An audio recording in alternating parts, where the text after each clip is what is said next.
காலை வணக்கம். தினம் ஒரு திருக்குறள். அதிகாரம் 15, பிறனில் விழையாமை.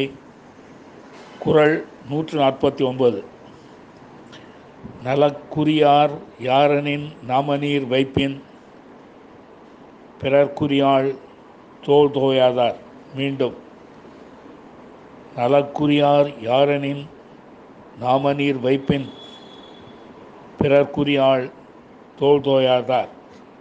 இதன் பொருள், கடல் சூழ்ந்த உலகத்தில் நன்மைக்கு உரியவர் யார் என்றால் பிறனுக்கு உரிமையானவளின் தோளை பொருந்தாதவரே ஆவர்.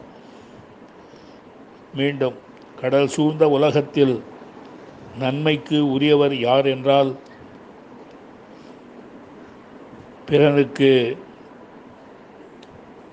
உரிமையானவளின் தோளை பொருந்தாதவரே ஆவர். நன்றி, வணக்கம் கூறி உங்களிடமிருந்து விடைபெறுவது தேரெழுந்தூர் கோசகன் என்கிற டிவி நாராயணன், ஆழ்வார்பேட்.